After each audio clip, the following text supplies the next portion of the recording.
Good morning, good afternoon, good evening, wherever you are, whenever you're able to join us for this conversation with episode. My name's Dave Sleet. I'm Managing Director of A&A Psychological Accreditation. And today I'm going to be speaking with Jacqui Kershaw in conversation regarding SCoPEd. SCoPEd, if you want to pronounce it that way, this is something that has dominated the conversation within the therapeutic arena for almost maybe 2 years. One of the things that APA has made clear is that this is a project, an initiative from an organization that is not a governing body and therefore can only truly apply to the members of that organization. This is only being discussed on a wider scale because of an inaccurate perception of that lead organization. And therefore, every organization is being drawn into this conversation. While that's the case, I want to make sure that everybody has a chance to see APA's formal response to SCoPEd, and that is available in the link to this video. This in conversation with episode is a precursor to a panel conversation that will be aired later this year. But for now, I'd like to introduce Jacqui Kershaw and hope that you will join us in this conversation, and feel free to make comments, pass contributions that will enlighten and empower us for the panel conversation later in the year. Jacqui, good morning. Thank you for joining me for this episode. How are you today? I'm fine, thank you, Dave. Yeah, fine, thank you. So, Jacqui, please give the viewers, the audience, a bit of an insight into yourself, your background, and the work that you're doing at the moment, just to kind of give. Okay, yeah. I have a background in domestic abuse and sexual violence. I don't particularly like the word domestic because there's nothing nice about abuse in any form, but it is deemed as domestic, so it is a phrase that we have to use. I've worked in the that particular field for a long time. I do a lot of prevention work with young people around abusive relationships, and I also counsel young people in school,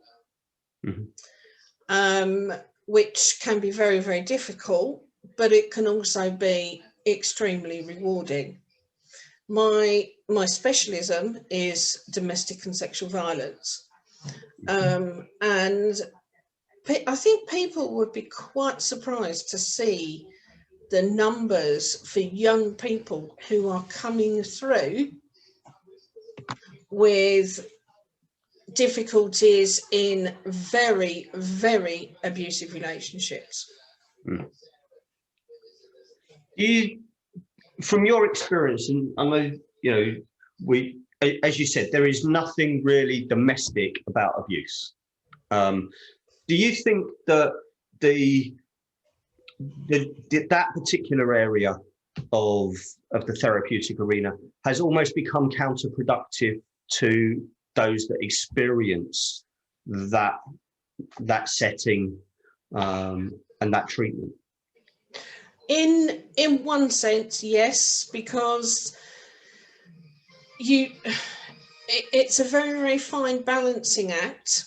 When people are in abusive relationships and there are children involved, they're quite often told by various bodies, if you don't remove yourself from the situation, then we are going to remove your children to ensure that they do not see the abuse that goes on, and therefore are almost grow up thinking that that's perfectly normal and repeat that cycle.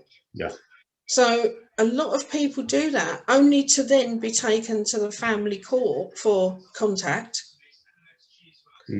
And then the abuse continues through that contact.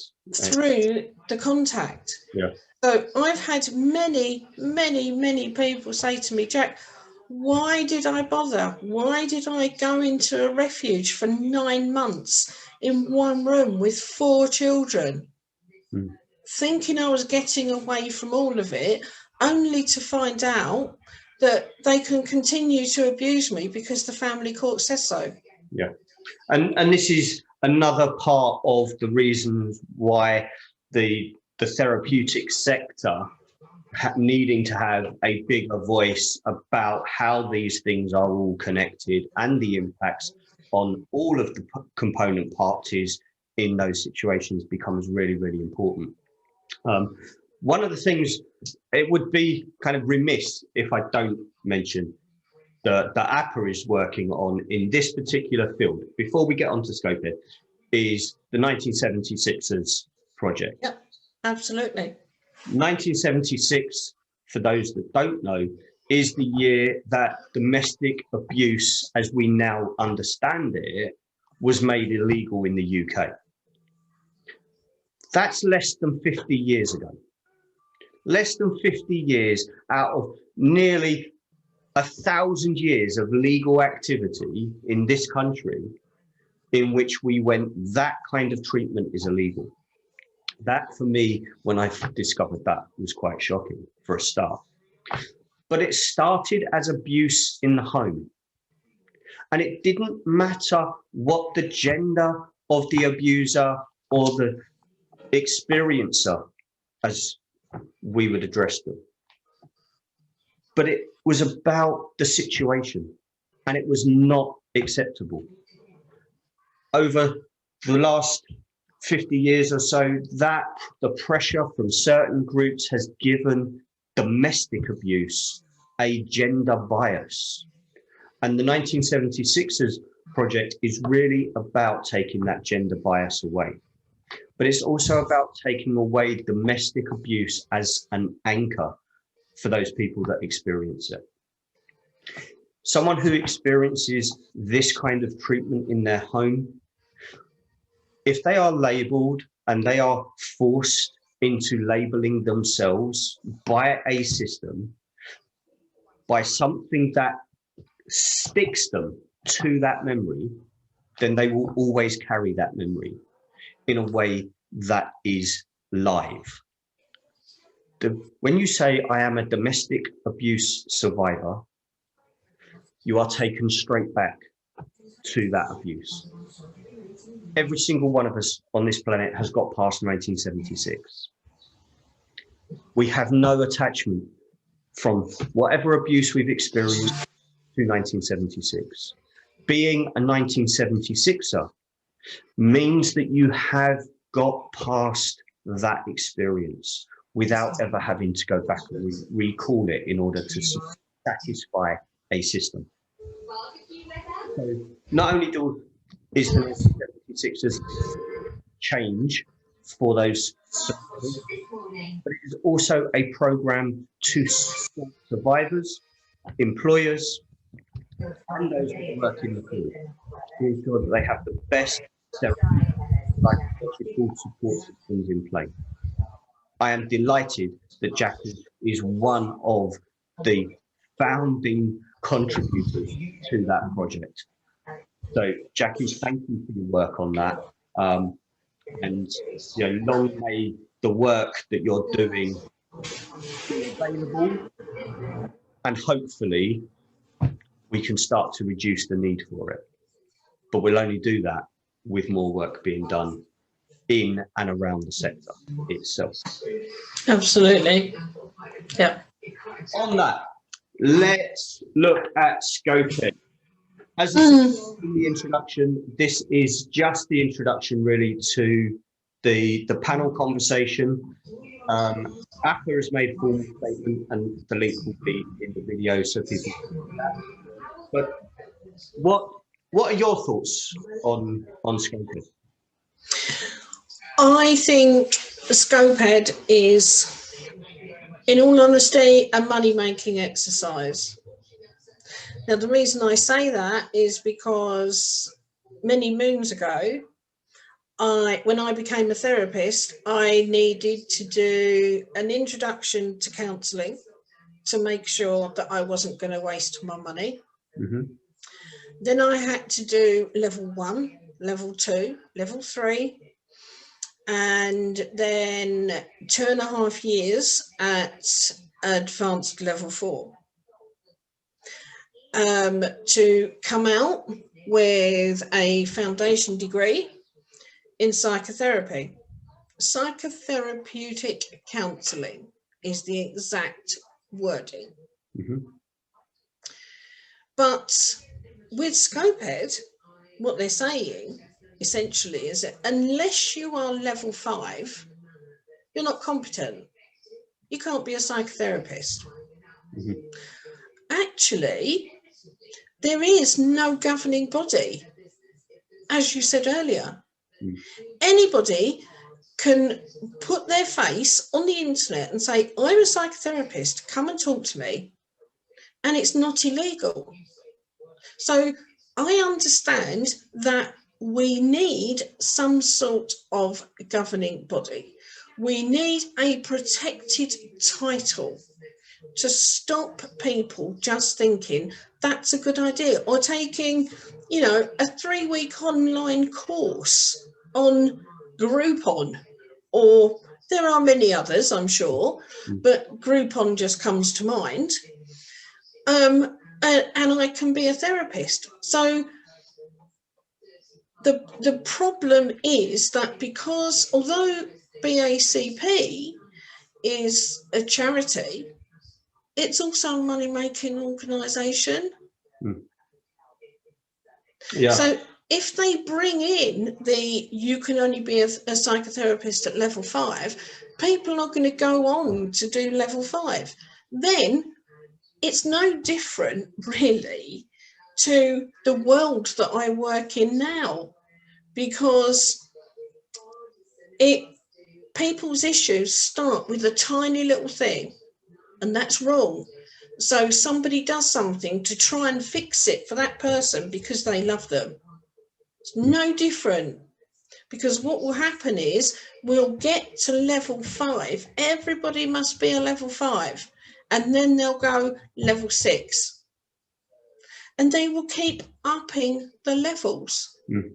What strikes me is, in all of the conversations around this particular initiative, is the focus on competency has been based on training programs not covering certain things. But when I look back at what those course prospectuses and those course content has been, that have been run and set up and accredited and attributed and labeled by that organization, there is a decline in what's included. And it almost looks like, and whether this is fact or not, this is observation, that the course content says here 10 years ago. 5 years ago, it comes to here.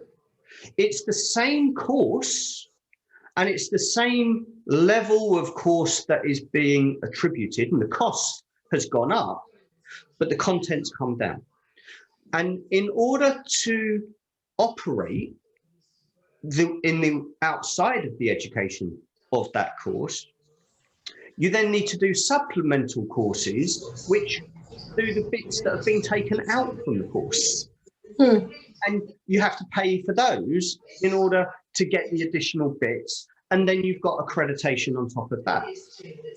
So as you say, there is this sense, however accurate or inaccurate, there is this sense that there is a financial drive in creating an atmosphere that says you cannot operate, you cannot see clients, unless you have jumped through these particular hoops, and each one. And when I look at the impact, it's shocking how the process is really falling by the wayside in order to say, for 4 years, we've been level 4. And that's been acceptable because we said it's acceptable. But now we're losing members, we're losing finances, we need to drive that up. And what was quite telling in 2019 was APA worked out, based on the figures in the annual report, that 35,000 professionals within the membership would have to do an additional course or have to do accreditation. In that, £450 was the fee. Well, 35,000 times £450 works out at over £11 million. That's shocking to think that has been in play, and the excuse of its training competency is controlled by the same organisation is the presentation. When APA publicly said, this is what this looks like, within a week, the cost of accreditation was reduced. Now, I'm not saying those two things were connected.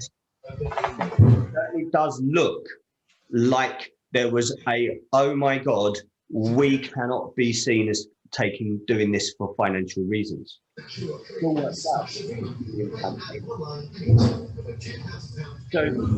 of the things that you're saying about money orientation, everything else, it does have that sense to it. Absolutely. The reasoning in my own personal opinion is it doesn't add up either when you're in control of what the training course content is, to be able to say, well, we've said level 4 all along, and you've reduced the content of level 4 to say, well, now everybody has to be level 5. When surely it's just return level 4 content to ensure that level 4 is the practical solution. To me, that makes more sense. It doesn't put out the thousands of professionals who are working at level 4 out of work. But this only applies if the organisation accepts outside of their own membership. This is their policy. This is their approach. This is not a sector-wide operation unless the world goes, oh, you must be a governing body, which they're not. And I think that's half the problem. When you see, for argument's sake, NHS adverts for therapists, it's always, well, at one time it was always accredited by BACP.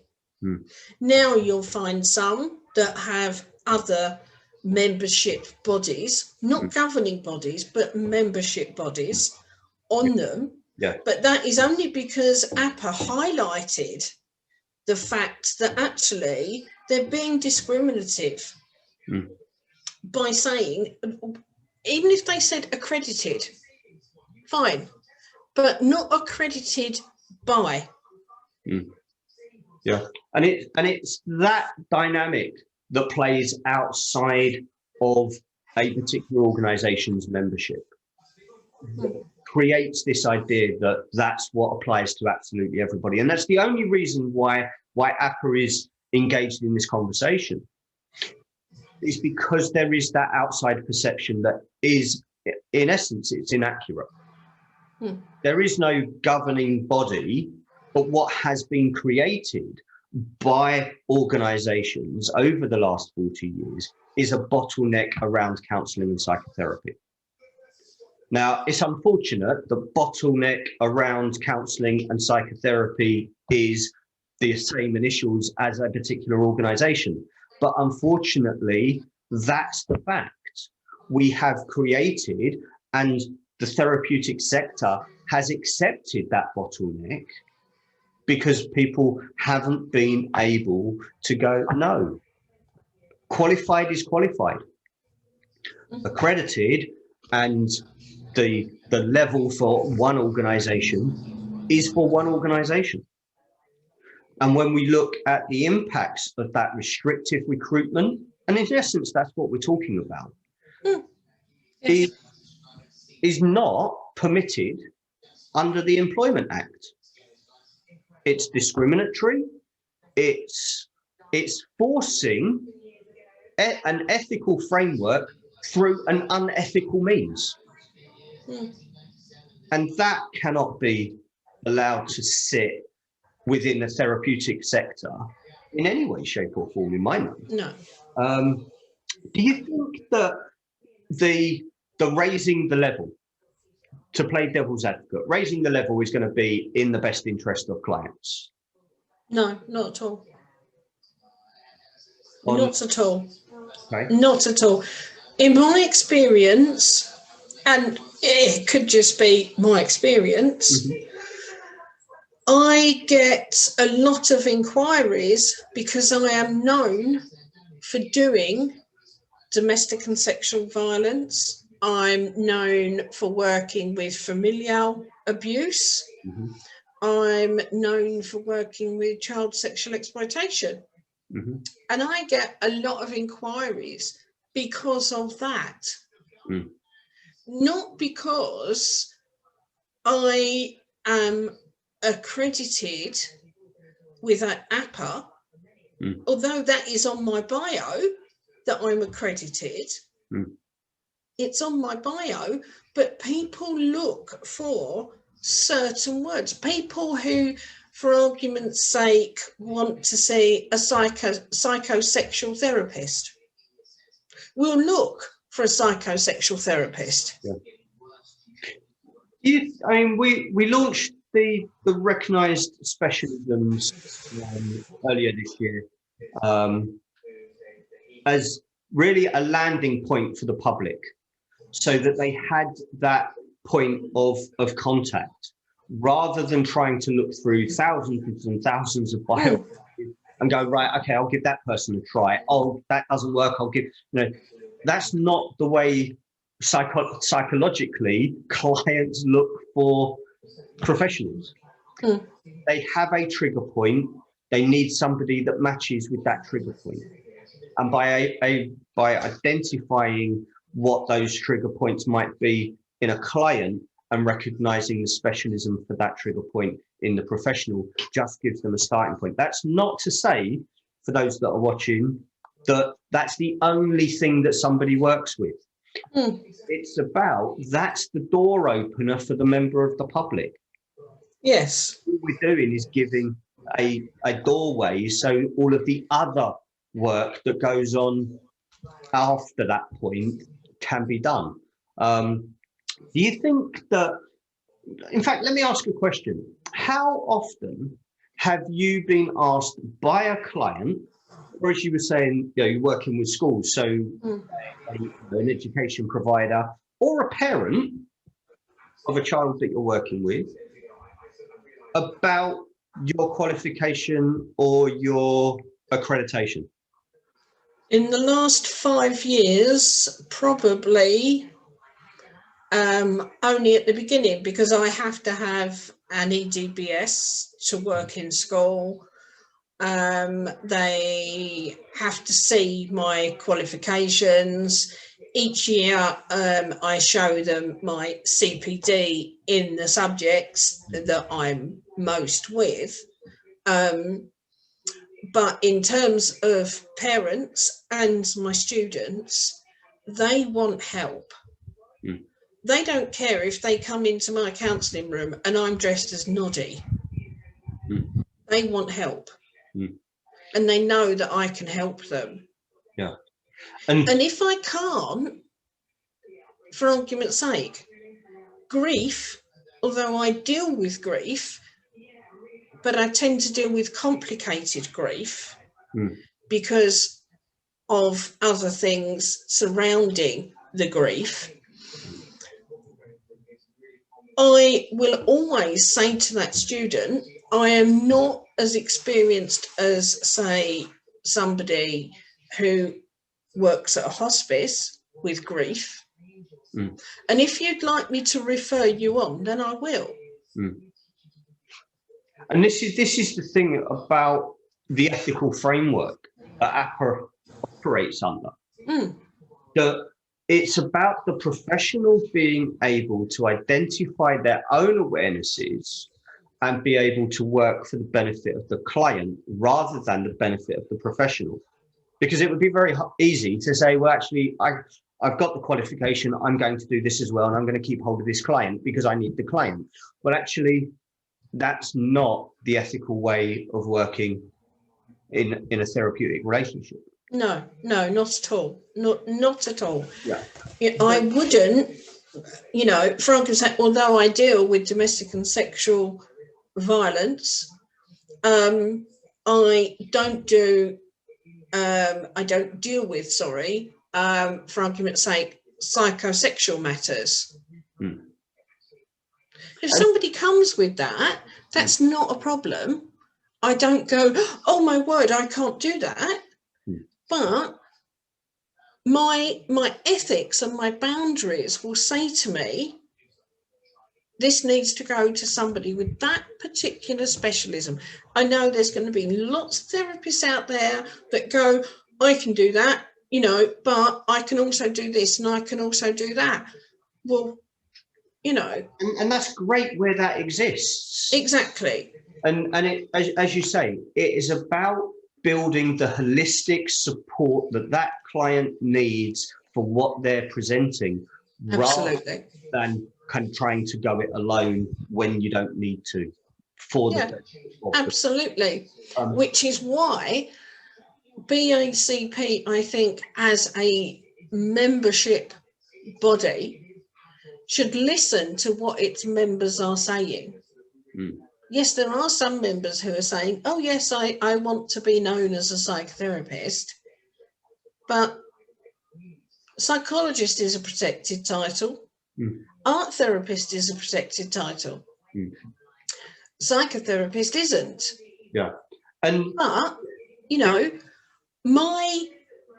the certificate that membership body issued to me and all my peers in 5.5 years of studying says psychotherapist.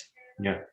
And I'm going to challenge them to take that title away from me. It does kind of feel a lot like, there's a new formula in the laboratory, but we're going to keep the old product on the shelf, but we're going to tell you the new formula is even better. And it just doesn't sit comfortably with me as an individual. And albeit I am a coach, I am not a therapist, and I am making that blatantly clear. I am not making this kind of contribution based on some kind of therapeutic avenue. This is about what clients receive. It is also about the psychological impact on the professionals that are affected by this. Because ultimately, if you have 35,000 plus, and that's only the professionals that are affiliated to membership bodies, you are in essence being told, if you do not pay to do additional courses that have not been required for the last 40 years, when you are the organization that is in control of the education of those professionals, then you cannot work. Then somewhere in the mix of that, we have to take into account what the impact is on clients. Because how many people who are working with clients in complex, long-term progress scenarios who are going to have to ethically say, I'm sorry, I can't work with you. The corporate world that is desperate, and the support world within that is desperate for professionals, is saying we can't get enough. Well, there are enough out there, ladies and gentlemen. There are an estimated 45,000 professionals that are qualified, but have decided not to go down the rabbit hole of the process of those membership bodies. That's professionals that are qualified that you can work with. But if you stick the bottleneck around counselling and psychotherapy, you're never going to get access to them. But there is nothing telling you that you cannot work with those people. And if you choose to use the bottleneck, then you are going to have restricted supply of professionals. That is something that is damaging lives on a daily basis. It's something that is costing lives on a daily basis. Yes, because some of the things that we deal with as psychotherapy is, and I'm probably teaching a lot of counsellors here to suck eggs, but the difference we were always taught when we were being taught was the difference is when people say counselling, they think of something like CBT, short-term work. Psychotherapy is psychotherapeutic counselling. Okay, the psychotherapeutic part of it is that it tends to be long-term work. It's unpacking what all of those learned behaviours and learned responses and learned reactions and that have become habits without consciousness. Absolutely. And that doesn't happen overnight. But also the whole CBT bias. And as a coach, I use CBT a lot, but I use it with clients in order to understand the behavioural reaction and responses. And once I've got that knowledge, it's about me being able to work out pathways that are going to support that client. Not some kind of cure as it is being attributed. You've had 6 sessions of CBT now, then actually that's you've got problems. No, that's because the system is not looking at the reality of how psychology works and how the brain forms habits. Else. CBT is a door opener, nothing else. It never was going to be anything more than that, and it should never have been allowed to be more than that. It gives you information that says what is going to be the best approach for your long-term development and growth. That's it. And when you use it in that way, all of a sudden you get huge results. And the client gets the benefit every single time because they start to understand things in a different way. The problem, sorry, Dave, one of the problems that you have is with CBT or any short-term work is that you can tick a box. You tick a box to say that somebody's come in, you tick a box to say that you've done what you've done, and you tick a box to say they've gone away happy or they need re-referring. Okay, with psychotherapy you don't always get that. We do when I work in school because I have to justify the cost to the school, so I have to do that, but most places do not. In the world of abuse, I've seen so many women be told they need to go and have therapy, but they can't afford it. So they go to their GP, they're put on the waiting list for IAPT. Then what happens is they'll have the 6 sessions with IAPT. IAPT will say, you really need further work. which is okay, but they then cannot afford it because the only therapy that the NHS tends to offer is the short-term work. Yeah. It is not the long-term. So it's like a revolving door. Yeah. They go back and back and back. Yeah. And SCoPEd reinforces all of that bottleneck. It reinforces all of the short-term solution drive. It reinforces the restrictive recruitment. It reinforces everything that we know has not worked in the world of therapy and psychological coaching. And by reinforcing what doesn't work in order to generate revenue, rather than actually look at solutions of how we can use the knowledge that we have around psychology, psychological development and growth, to me seems like we're missing a trick when we have the perfect opportunity to move forward. The other thing that I wanted to ask, and I think this will come up in the panel conversation, is the timing of SCoPEd anything that we should be concerned about? I'm not really sure because they've been banging on about this for a couple of years. But don't forget, a decade ago, when I was coming to the end of my training, they were talking about becoming a governing body and making it so that not anybody can just turn up and be a counsellor.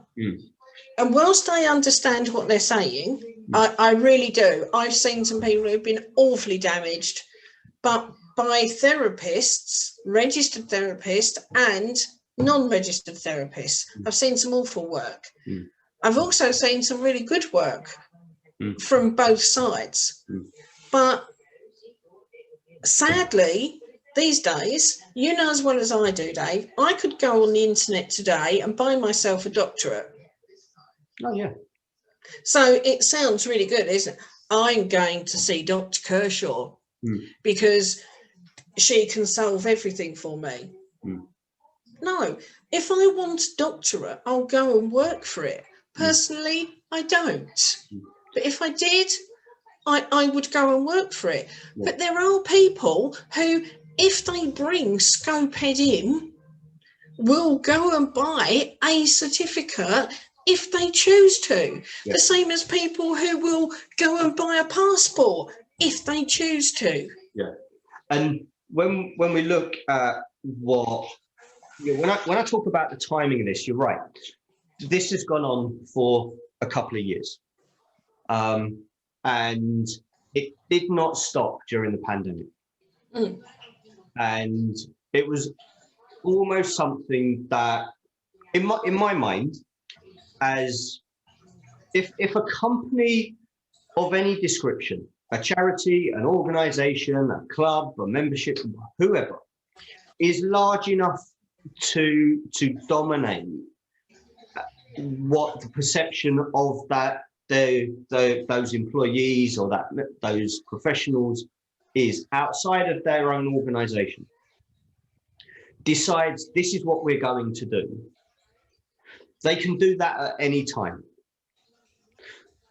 This is reinforcing restriction, this is reinforcing manipulation, this is reinforcing unethical approaches in my mind. You can do that at any point. You have that potential clout to be able to do that at any point.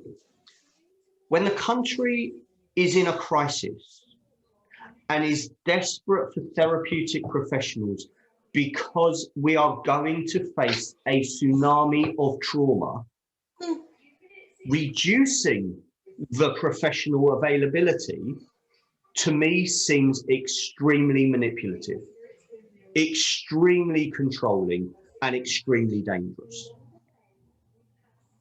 Yeah, actually, I hadn't thought about it like that. But now when you say that, because one of the biggest things for me has been that I know of people, not my students. I would never talk about my students, but I know of people who have sadly tried to end their lives.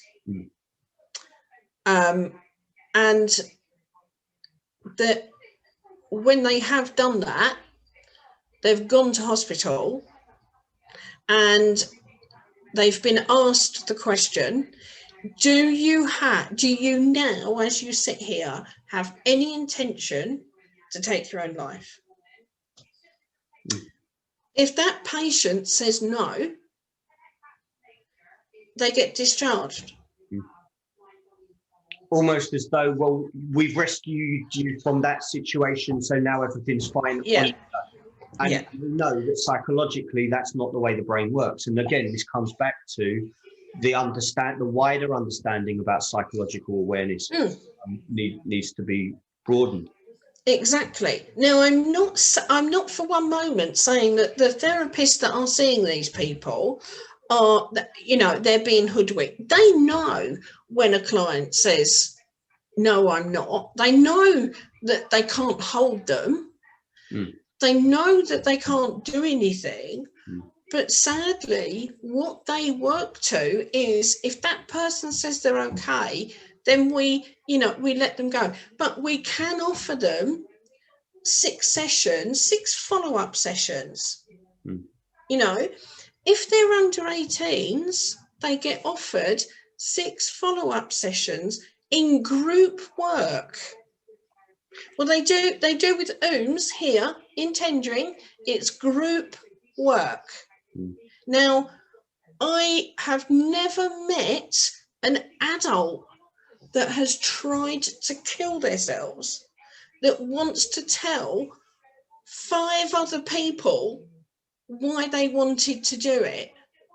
I doubt in my professional career I'm ever going to find a student that will tell me that they gladly went to group therapy to tell the other 5 people with their parents why they wanted to commit suicide.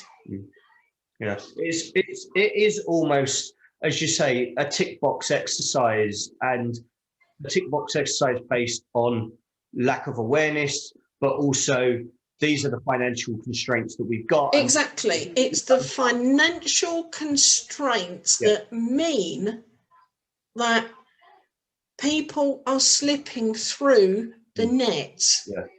And just on the point I raised about the tsunami of trauma, just to clarify where we're at with that. At the beginning of the pandemic, APA made it clear that the virus that we were facing at the beginning and what we were going to be facing is going to be horrific. It's also going to have a massive psychological impact. We were the first organisation to put out advice about coping in lockdown before lockdown was announced. We were the first organisation to put out advice about how to support people that were grieving from a distance before people weren't able to go to funerals.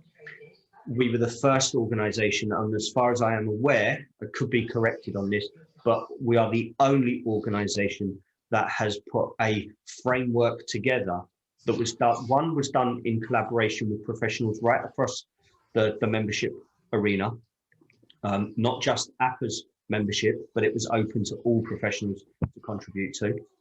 But a framework that allows the NHS professionals and the social care professionals to access therapeutic support post-trauma. Absolutely. And this is something that APA made freely available. We have not charged the NHS for this framework.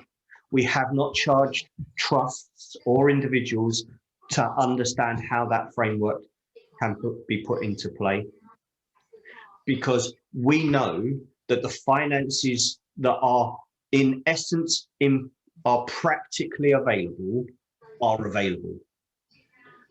If the bottleneck around counselling and psychotherapy is removed. The bottleneck is what causes the cost to skyrocket. There are thousands of qualified professionals that are available that will do the work that's needed if they are permitted. And let's not forget that at the beginning of the pandemic, the mainstream organizations were asking publicly that no professional professional practitioner engaged with the NHS was removed from working with their current caseload in order to support the NHS. Let's not forget that open letter that said, please don't take people away from their current caseload. But we're not going to open up the door so the professionals in the NHS facing conflict, life-changing conflict, death on a daily basis can have support.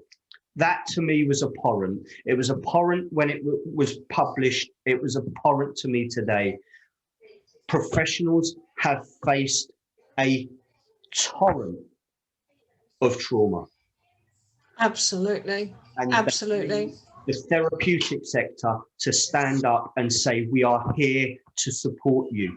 That's every single one of us, whether it's a psychological coach doing the exit path from that support, or a counsellor, the psychotherapist doing the nitty gritty of that trauma recovery. But the NHS cannot risk a collapse in its human resources due to post-traumatic stress. And absolutely, you will not call that stress a disorder. There is nothing disordered about that your brain is saying, we can't cope with this. We need... Same as long COVID. Exactly. Same as long COVID. And I speak from experience.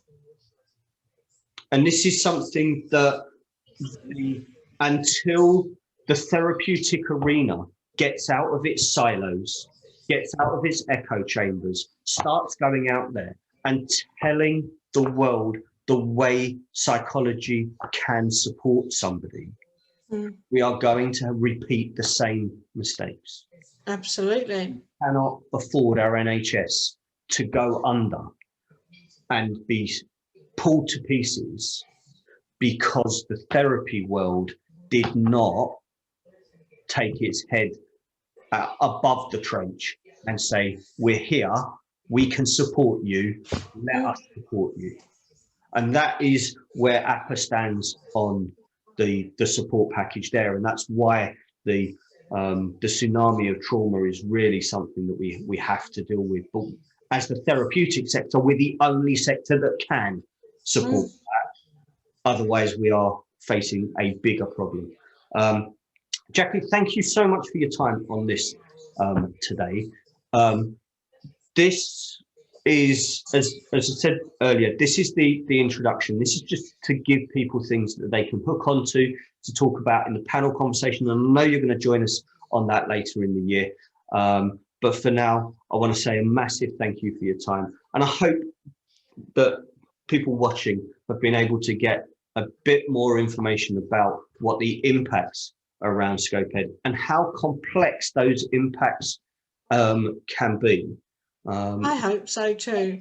I hope so, because I don't think that I know of one single psychotherapist or counsellor who is suddenly going to go, oh, I'm not level 5 trained, I've got to drop everybody, because that would be really unethical. And again, this is the scenario that's being put into play. And it, it's, to me, unethical and dangerous. To me, it is life-threatening. But it's also damaging to the professional who has that anxiety spike because of this circumstance. This is a bad idea delivered badly on a bad day. It doesn't work. It needs to be stopped. The sector needs to be open with the public about who who the sector is, what the sector is, and how the sector works. APA publicly and privately have requested that the charity informs the public openly that they are not a governing body. Anybody who wants to know the formal response that we received for that request can do so in the open letter that we have published regarding restrictive recruitment, because I think that tells a lot about the way the therapy world is being looked after or not. You can decide yourselves. But for now, Jacqui, thank you very much. Thank you too.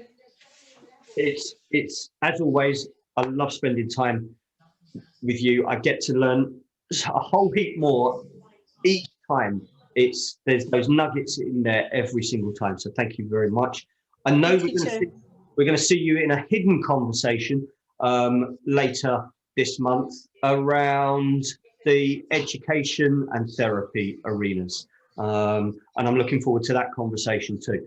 So for everyone out there, take care. Hopefully we'll see you again in another conversation very, very soon. Take care, everyone.